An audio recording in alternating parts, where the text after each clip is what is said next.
¿Qué tal? ¿Cómo están? Y bienvenidos a Panorama Cardinal, nuestro informativo de Cardinal TV, el canal del país de la Cámara Uruguaya de Televisión para Abonados. Presentamos los títulos informativos para nuestra edición de Panorama Cardinal.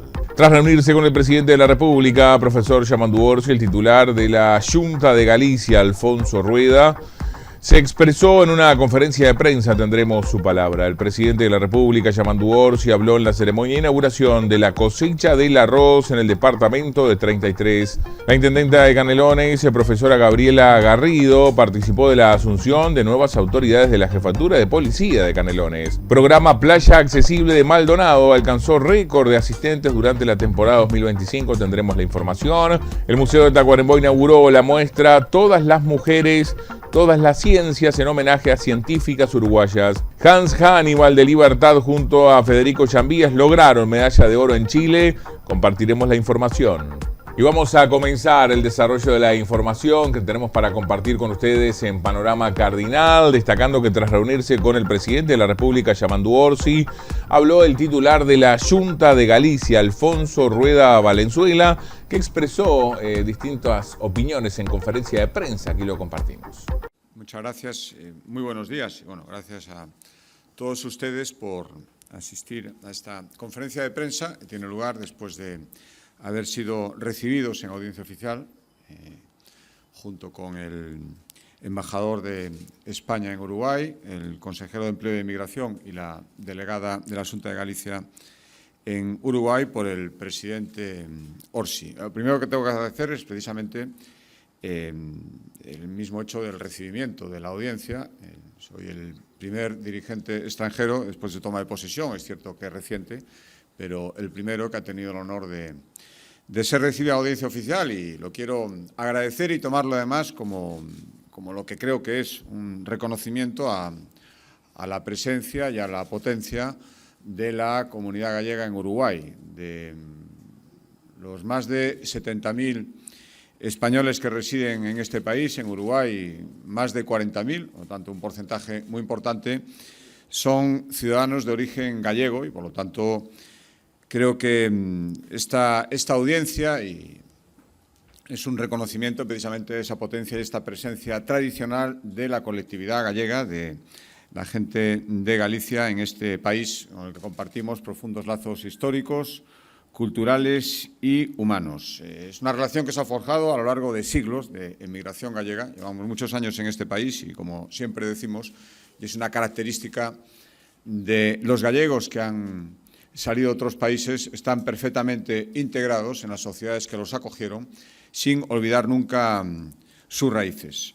He aprovechado, por supuesto, para felicitar al presidente por su reciente elección y poner la tierra que represento a su disposición para mantener las mejores relaciones posibles, para reforzar los vínculos entre nuestros territorios. Creo que hay oportunidades en ese sentido para ambos, para Uruguay y para Galicia. Empezando, estamos en un momento creo que especialmente interesante y oportuno. Esperamos que el acuerdo Mercosur por fin se materialice y podamos empezar a aprovechar las oportunidades que, en opinión de Galicia, se abren para el comercio con los países de Latinoamérica que están integrados en Mercosur y, por lo tanto, también con Uruguay. Uruguay es un país que recibe una parte importante de las exportaciones que parten de España, también de Galicia. Galicia es una comunidad altamente exportadora. El año pasado volvimos a tener un récord de exportación, casi 32.000 millones de euros, a muchísimos países en el mundo y, por supuesto, también a Uruguay. Por lo tanto, vemos todo lo que tiene que ver con la puesta en funcionamiento de Mercosur como una oportunidad comercial para Galicia desde el punto de vista de la exportación y también, y así se lo manifesté al presidente Orsi, para Uruguay como puerta de entrada en Europa de todas las mercancías, de todos los productos que desde este país se quieran introducir en el continente europeo. Galicia es una región costera con excelentes puertos en nuestra costa, receptores de muchas mercancías de todo el mundo y, por lo tanto, puerta de entrada. Galicia además está muy bien comunicada con el resto de España y con el resto de Europa, y consideramos que sería una magnífica plataforma logística de establecimiento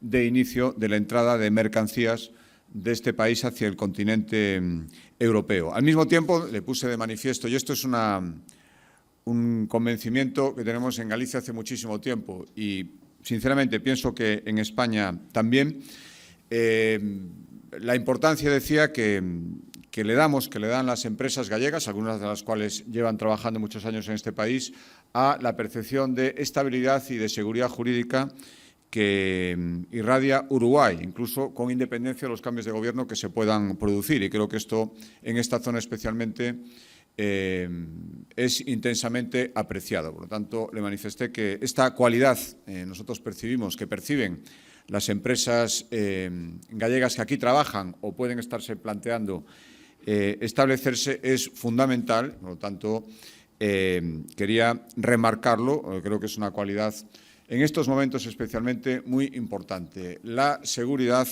en cuanto a las inversiones que irradia este país desde el punto de vista del funcionamiento de su administración. Seguridad jurídica, seguridad en las transacciones y por lo tanto, seguridad en las inversiones que aquí se puedan hacer. Y hablamos también de la fuerza de la colectividad. Les decía al principio, una presencia muy importante de la colectividad gallega en Uruguay. El presidente Orsi conocía además muy bien, esa fue por lo menos mi percepción, la realidad de Galicia a través de la gente que vive aquí, con la que está en contacto también, gente gallega, como decía, él me decía que una característica que están un poco a caballo entre Uruguay y Galicia, viaja mucho allí, por lo tanto tienen una visión muy objetiva y actual de la realidad de los dos países y desde luego la que han transmitido a él. Así me lo pareció. Me decía que el año pasado además tuvo la oportunidad de estar en Galicia y por lo tanto de conocernos un poco más. Le hablé de la importancia de seguir fortaleciendo, desde luego la Xunta de Galicia lo va a hacer, las redes de asociacionismo que tiene la colectividad gallega en Uruguay, porque entendemos que es una forma también, a través de ese asociacionismo fuerte que existe de la colectividad gallega en este país, de relacionarse con la sociedad uruguaya y mantener, además, lo llevamos haciendo muchísimo tiempo, mantener vivo aquí, a tantos miles de kilómetros de distancia, la cultura gallega, nuestro patrimonio cultural, nuestro patrimonio lingüístico, que enriquece, así lo entiendo yo, la cultura también de este país. Hablamos, le expliqué una de las actividades, ahora visitaré la feria de empleo que la Xunta de Galicia está organizando aquí en un establecimiento, en un hotel de esta ciudad, con la intención de mandar un mensaje que acabamos de mandar también en Argentina, estos días pasados estuve allí también, de Galicia como una tierra abierta, como una nueva tierra de oportunidades. Galicia, que fue durante mucho tiempo tierra de migración y por lo tanto nuestros paisanos salían a otros países. Uruguay, por supuesto, a buscar oportunidades. Ahora está Galicia potente, está Galicia calidad, esta Galicia que se ha modernizado muchísimo en los últimos años, se abre especialmente a los descendientes de gallegos, que tanto hicieron por construir Galicia cuando Galicia más lo necesitaba, se abre para ofrecerles oportunidades de empleo, oportunidades de residencia a todos aquellos que estimaran oportuno volver a la tierra de sus antepasados. Esta es la razón de esta Feria Galicia Emprego, que se celebrará hoy y mañana aquí en Montevideo, ofrecerles a los uruguayos de origen gallego que quieran buscar una oportunidad en nuestra tierra, ofrecerles todas las facilidades para que así puedan hacerles una política, no solo es una política de retorno, es una política de reconocimiento y casi de retribución y de saldar una deuda histórica que tenemos con la gente que desde Uruguay nos ayudó a construir la Galicia moderna. Por lo tanto, estos fueron los temas principales. Invité, por cierto, el año 27, es decir, dentro de 2 años es Año Santo en Galicia, invité al presidente Orsi a que sea un peregrino más, a que realice el Camino de Santiago. El presidente Mujica lo tuvo de visita hace unos años en Santiago de Compostela y llegó andando el último tramo hasta el Logradoiro, y eso para nosotros tiene muchísimo simbolismo desde el punto de vista de la promoción, desde el punto de vista de seguir estrechando relaciones entre las dos tierras. Le comentaba también que al presidente cada vez son más los uruguayos que realizan el Camino de Santiago. Se está internacionalizando mucho, cada vez viene más gente también de Iberoamérica, y los uruguayos El año pasado me parece que eran casi 5.000 los que retiraron su compostela, más aquellos que hicieron el camino y no la retiraron. Por lo tanto, son muchos miles y va a ir creciendo el número de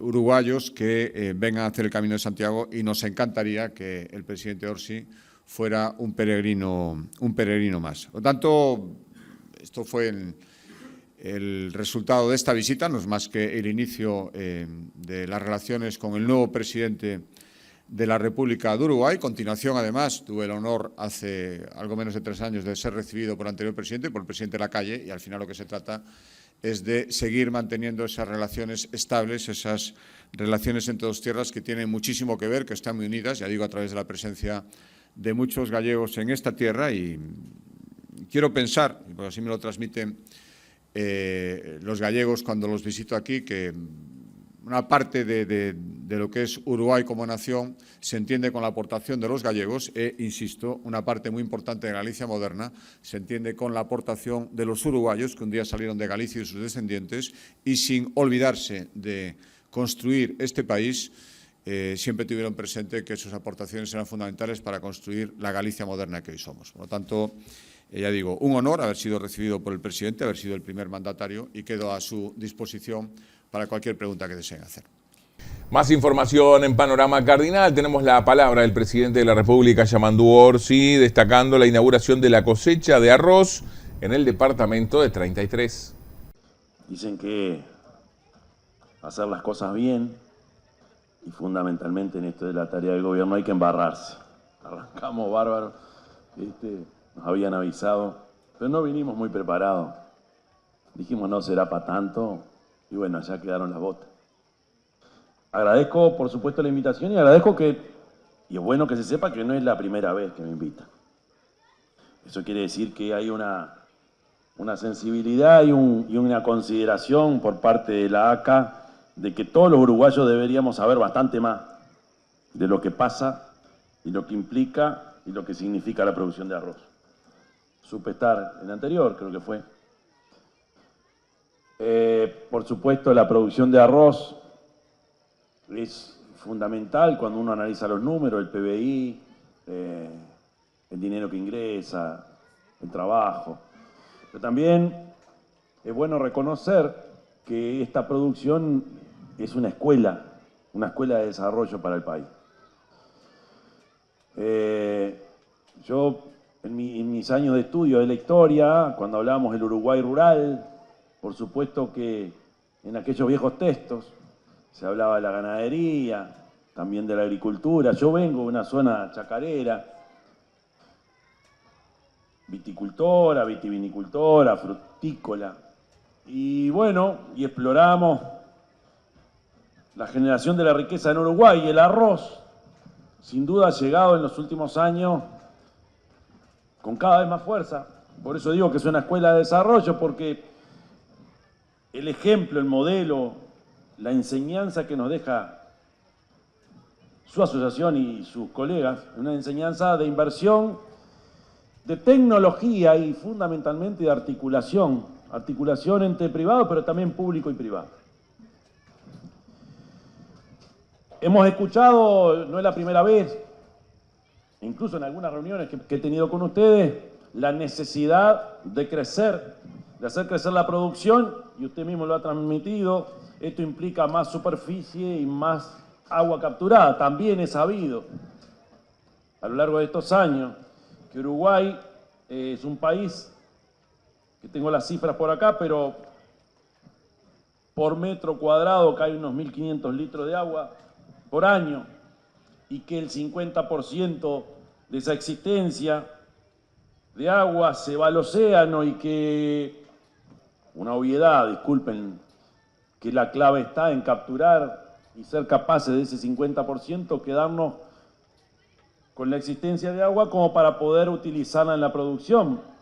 Hace unos años también se nos puso sobre la mesa la necesidad de prestarle bastante más atención por el tema del consumo humano.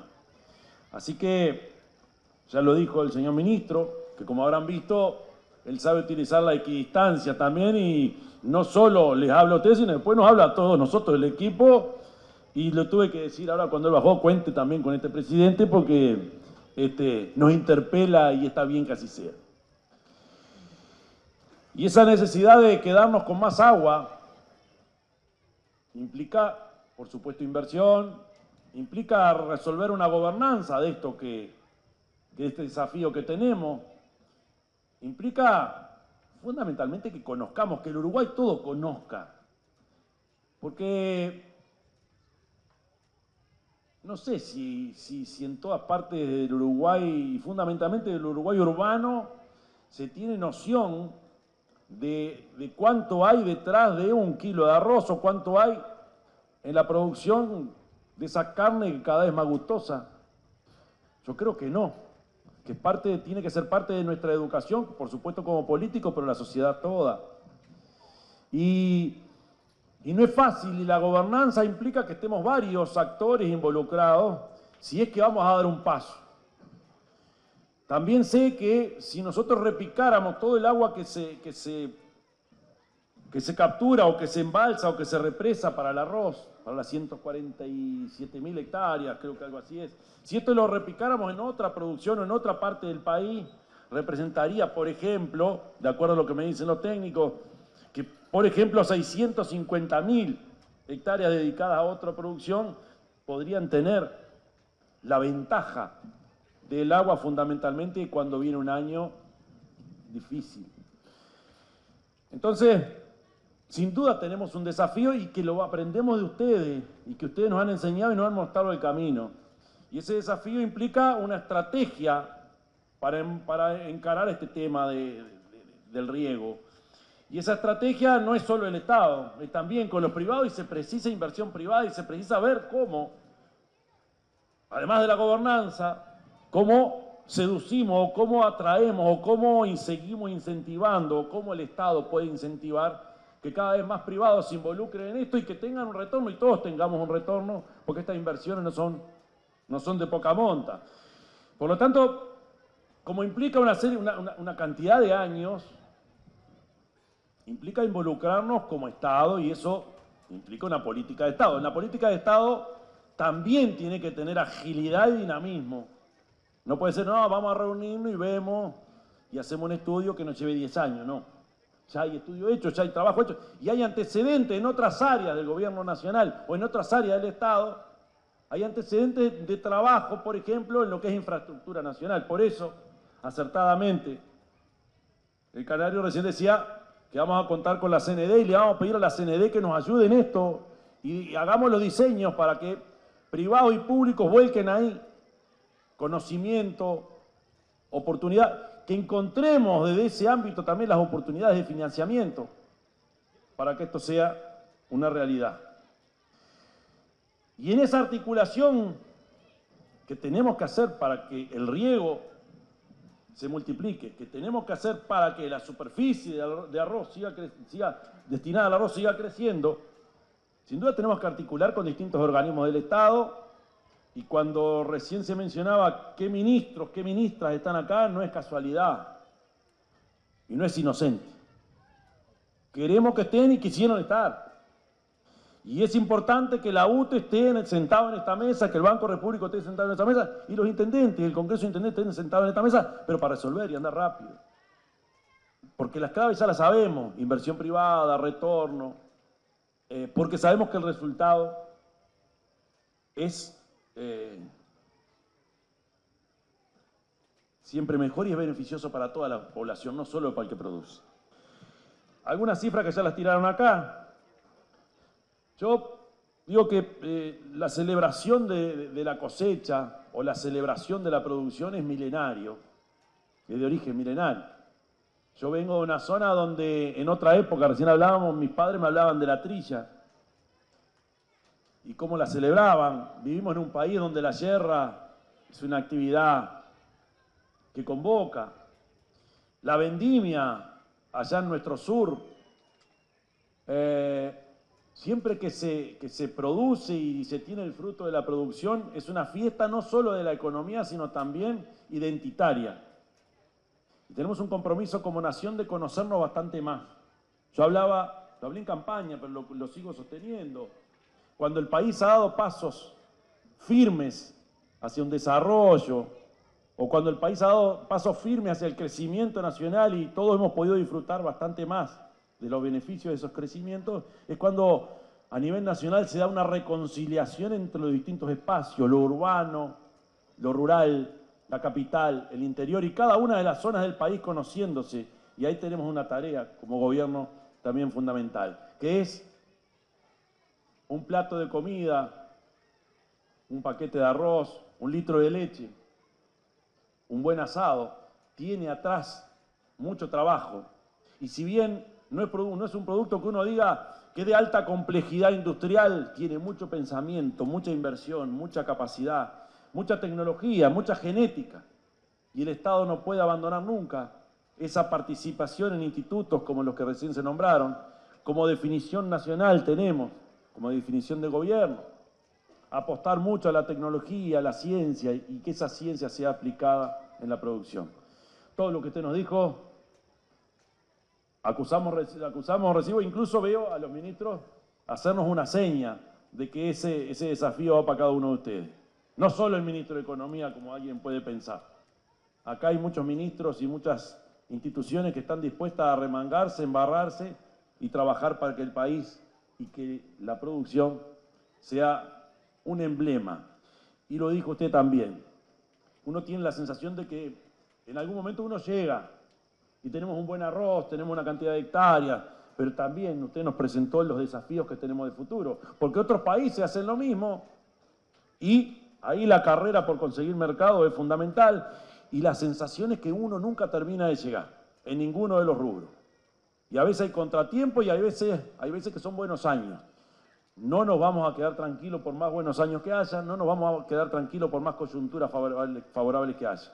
Tenemos que seguir pensando que siempre hay un desafío que está más allá y más allá, porque en realidad de todo esto depende el bienestar de nuestra gente. Gracias de nuevo por invitarnos, cuente con nosotros.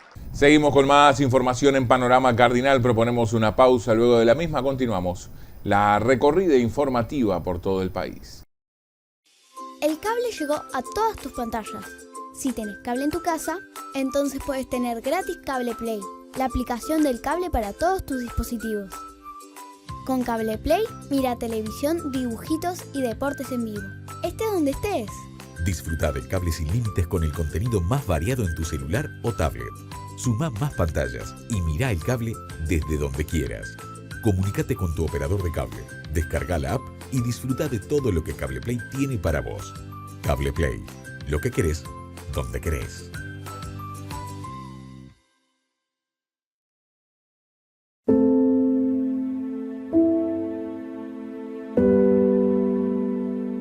¿Alguna vez te pusiste a pensar qué pasa cuando dejas de ver contenido pirata? ¿Qué? ¿No puedo fumar? Cuando no entras más a páginas truchas a ver tus series favoritas. Estrenos de películas o cualquier deporte.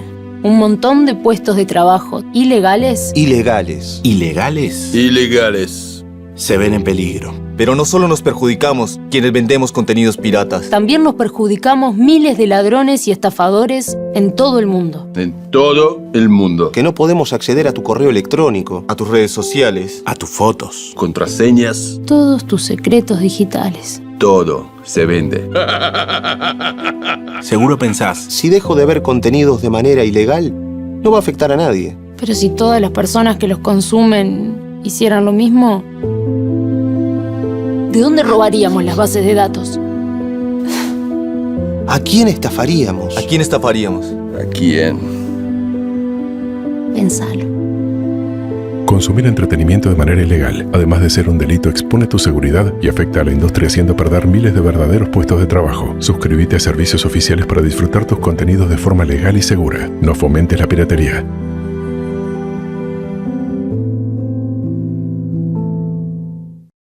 Seguimos con más información en Panorama Cardinal. La intendenta de Canelones, profesora Gabriela Garrido, participó de la asunción de nuevas autoridades de la Jefatura de Policía de Canelones. Nosotros desde la Intendencia de Canelones coordinamos estrechamente con Jefatura de Policía en forma permanente, con problemas que pasan no solamente por la problemática obviamente de la delincuencia en distintos lugares del departamento, sino en lo que es el cuidado de espacios públicos, la policía de tránsito que trabaja junto con los inspectores de tránsito y también la temática de convivencia. Estamos justamente en estas horas tratando de articular un trabajo nuevamente con la temática de la población de calle. Creemos que es un tema que hay que retomar con mucha fuerza, por lo cual también es fundamental el trabajo de la Intendencia, Jefatura, la Junta Nacional de Drogas, ACE. No todas las causas de que terminen las personas en la calle son las mismas y por lo tanto hay que trabajar en forma diferenciada. Y en eso realmente Jefatura ha sido un apoyo clave. Para mí es una gran alegría estar comandando en una jefatura donde hice todo, ¿no? Donde hice toda mi carrera y donde conozco a la gente que voy a trabajar, conozco el territorio y conozco a la gente, a los vecinos, que eso es lo importante también. Con mi antecesor, no solo que trabajamos juntos, sino que fue mi jefe también, o sea que tenemos más o menos un mismo criterio de trabajo y lógicamente que cada uno pone su impronta y su forma de trabajar, pero los lineamientos más o menos van a ser los mismos y haciendo hincapié, como vuelvo a repetir, en el delito, ¿no? Nuestra intención es acercarnos a los vecinos, charlar con los vecinos, escuchar de ellos, de su propia boca, cuáles son las problemáticas que tiene y bueno, en base a eso, diagramar las medidas de seguridad y las medidas de prevención que se considere y que estén adecuadas para cada zona.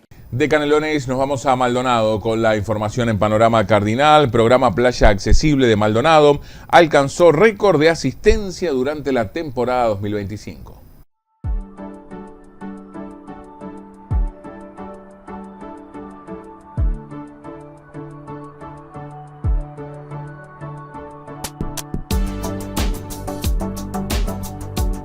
El programa Playa Accesible ha culminado el 9 de marzo con un número muy significativo de usuarios, 350 diariamente, entre las playas de Punta del Este, Piriápolis y Solís. La verdad, récord de público, récord de oportunidades para todas aquellas personas que realmente necesitan de la accesibilidad, personas en situación de discapacidad y personas con movilidad reducida. Se ha incrementado muchísimo el número de adultos mayores que disfrutan de esta playa, dadas las características de accesibilidad con las cuales cuentan. Desde que llega la persona a la playa, todo el equipo multidisciplinario compuesto por docentes de educación física, estudiantes, trabajadores sociales, psicólogos y personas en situación de discapacidad que colaboran llevando las sillas anfibias hasta el deck. De ahí se prepara todo el equipo para hacerle disfrutar de un buen baño de mar. Agradecemos muchísimo la empatía que ha tenido con las personas en situación de discapacidad la administración del ingeniero Antía y todo el equipo de directores que siempre han estado pendientes de las necesidades de las personas en situación de discapacidad y nuestras personas mayores.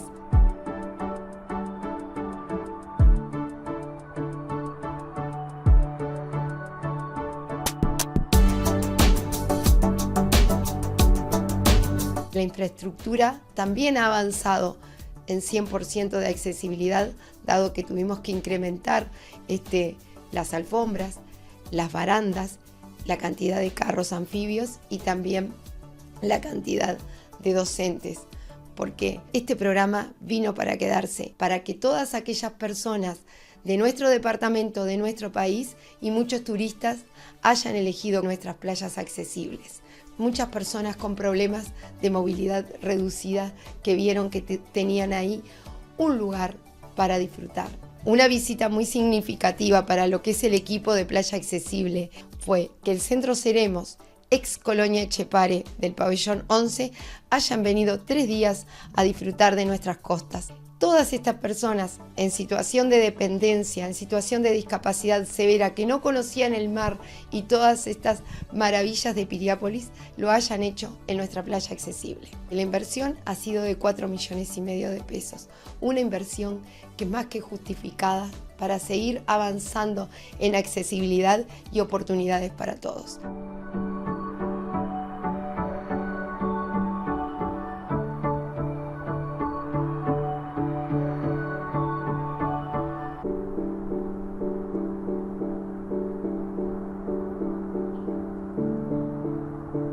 Seguimos con más información en Panorama Cardinal. Proponemos una pausa. Luego de la misma continuamos la recorrida informativa por todo el país.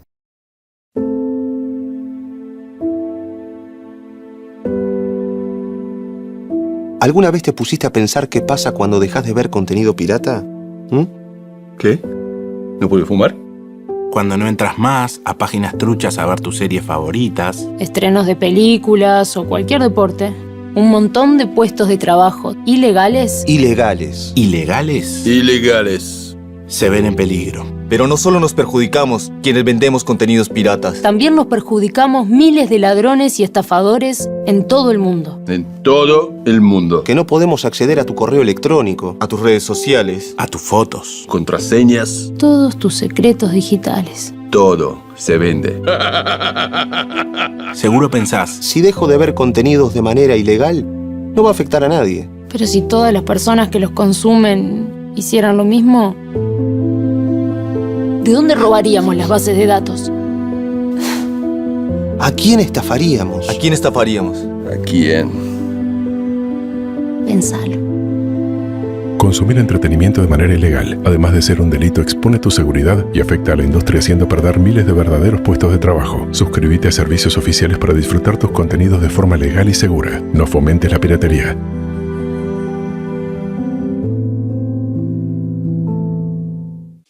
El cable llegó a todas tus pantallas. Si tenés cable en tu casa, entonces puedes tener gratis Cable Play, la aplicación del cable para todos tus dispositivos. Con Cable Play, mira televisión, dibujitos y deportes en vivo. Estés donde estés. Disfruta del cable sin límites con el contenido más variado en tu celular o tablet. Suma más pantallas y mira el cable desde donde quieras. Comunícate con tu operador de cable, descarga la app y disfruta de todo lo que Cable Play tiene para vos. Cable Play, lo que querés, donde querés.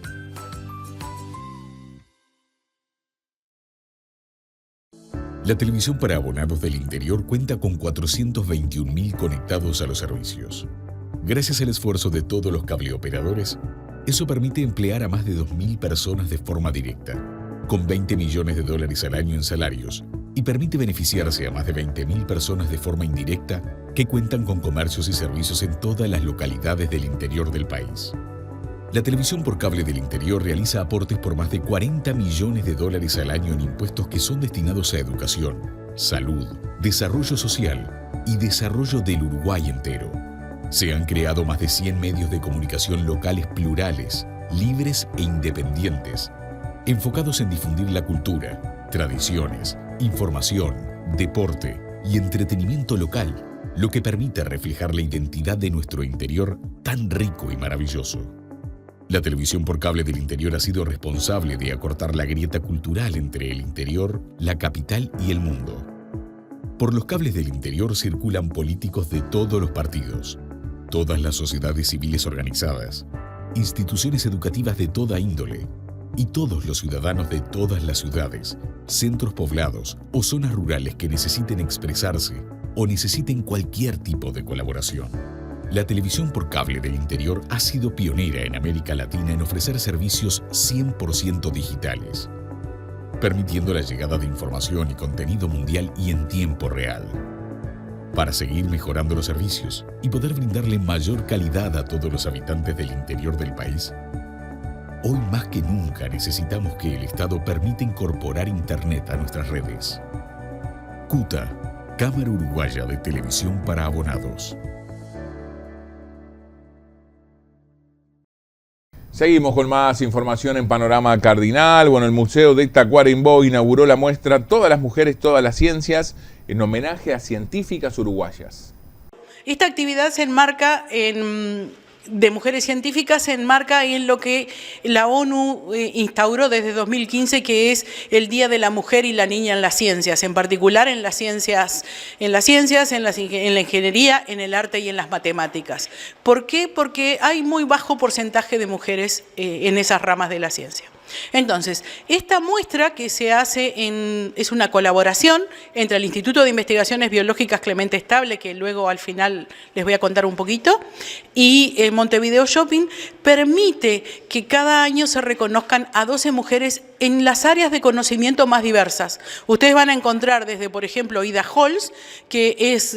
creo que la investigadora que tiene más edad, que fue una precursora de la informática en el Uruguay, hasta, por ejemplo, investigadoras que también estudian, como, por ejemplo, resolver el problema de alimentar a una población mundial creciente cuando los recursos naturales son cada vez más escasos, frente a condiciones variables que nadie desconoce, como por ejemplo el cambio climático, las concentraciones, las disparidades y demás. Entonces van a encontrar en esta muestra el trabajo de 12 mujeres, que en realidad es el trabajo de 12 mujeres que tienen visibilidad, pero que tienen detrás un grupo de muchos investigadores, de hombres y de mujeres. Obviamente que también se enmarca en el mes de marzo, que es el mes de la mujer. Y cuando me invitaron por la posibilidad de venir, yo le dije, me parece muy linda mi historia personal, que es como la historia familiar de mucha de la mayoría de la gente que hace ciencia y que se ha destacado en otras ramas, que es mucho sacrificio, mucha constancia, mucha perseverancia, caerse y volverse a levantar y seguir. En este caso en particular es importante que en la ciencia se visibilice el trabajo de las mujeres. Uruguay no solo necesita más científicos, sino que necesita más científicas mujeres y más científicas líderes. Pero cuando hablamos, no es que solo necesite más científicas líderes, necesita más líderes mujeres. Y se da la paradoja que en general uno piensa en las dificultades de acceso, pero, por ejemplo, la población universitaria es mayoritariamente femenina. Las docentes universitarias, por ejemplo, en los grados más bajos también son mayoritariamente femeninas, pero contrariamente los cargos más altos son masculinos. La ciencia uno podría decir, bueno, se forman mucho y podría ser un ámbito donde el trabajo de la mujer se visibilizara mejor. Paradójicamente, no solo que no se visibiliza, sino que también en unas cuantas circunstancias estamos que no hay reconocimiento del trabajo de la mujer. Es decir, en algunas circunstancias estamos parecidos a lo que pasó con Rosalind Franklin. Rosalind Franklin es un ejemplo de lo que no debe ser en la ciencia. Ella obtuvo conocimientos que fueron muy importantes para nada más y nada menos que descubrir la estructura del ADN, que es lo que permite, digamos que es la macromolécula que contiene los genes, que es la información que nos permite a nosotros ser cuando esos genes se expresan. Rosalind Franklin no fue ni siquiera nombrada cuando los colegas recibieron el premio Nobel. Entonces, no es un problema solo de visibilización, sino es un problema de reconocimiento justo al trabajo de las científicas. Y cuando nosotros recibimos en el Clemente Estable a los niños, por ejemplo, nosotros siempre decimos, ¿por qué es importante la mujer en la ciencia o en cualquier tarea de la sociedad? Porque somos la mitad de la población. Con un ojo podemos ver, pero con dos ojos vemos mejor, ¿verdad? Entonces son saberes complementarios. Nos permite, trabajando complementariamente, ver detalles, ver soluciones, ver alternativas que cuando estamos solos no podemos ver. Entonces, por otro lado, ¿por qué más ciencia? Porque la ciencia enseña a pensar. Y eso es importante, enseña a pensar razonadamente. Los científicos, esa idea de que se prende la lamparita se prende después que uno tiene años de conocimiento y es capaz de ir deduciendo y uniendo ideas. Entonces, es aprender a razonar, a jerarquizar las preguntas, a valorar la opinión del otro y a saber que la mejor solución sale del consenso. Incluso acá tengo la suerte de tener alguna colega científica que ha venido a Montevideo y ojalá quede instalada en Tacuarembó. Se necesita más ciencia. Gracias, Joaquina. Para los que no la conocen, Joaquina Farías es de la UDELAR. Ella se formó parte de su maestría y doctorado en el instituto, así que es un orgullo que también esté acá. Cuando uno envía el resultado de la publicación, lo envía a una revista arbitrada que va a tener referees, que son jueces, que les va a decir o nos va a decir en la forma más objetiva posible lo que no les gusta de nuestro paper.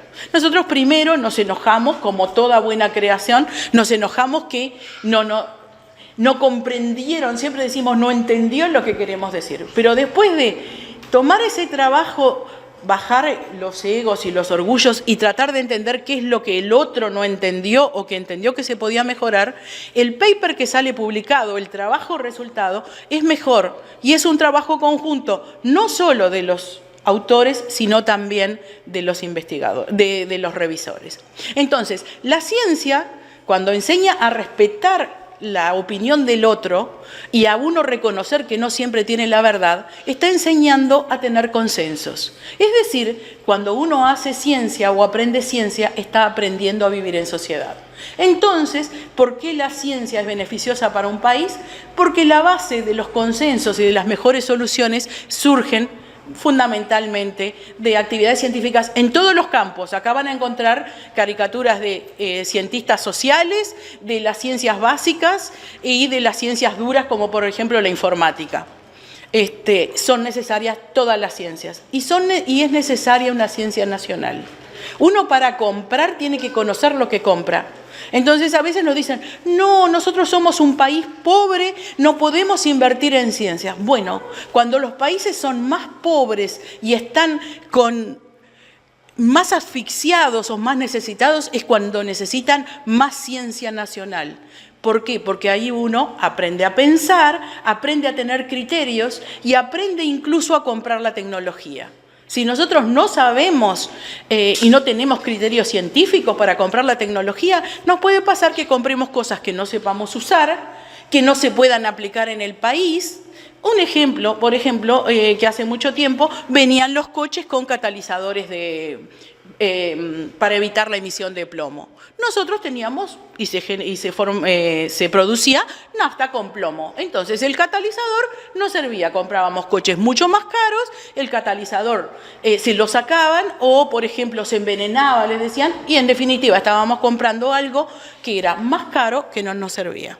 No los quiero aburrir, finalmente quiero hablar un poquitito del Instituto Clemente Estable, que tengo el orgullo de presidir por estos 3 años.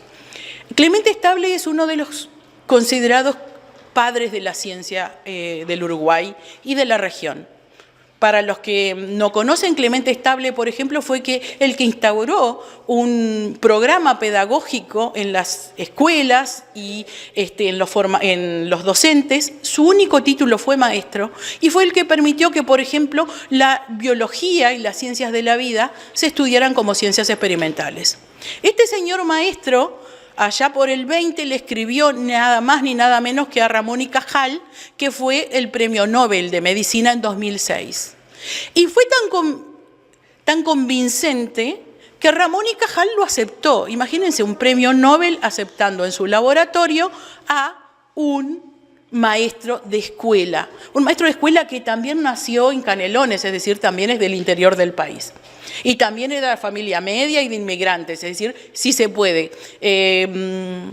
Clemente Estable murió en el 76 y todavía es una de las personas que es referente en la educación y en la investigación. Clemente Estable, después de pasar 7 años en el laboratorio de Ramón y Cajal, decidió venir a Uruguay y dijo, quiero fundar un instituto de investigaciones. Ese instituto de investigaciones va a cumplir 100 años en el 27. Y es muy lindo saber que en nuestro estado, que va a cumplir 200 años, tiene desde hace casi 100 años un instituto que es oficial y público. De hecho, el Instituto Clemente Estable es una unidad ejecutora del Ministerio de Educación y Cultura.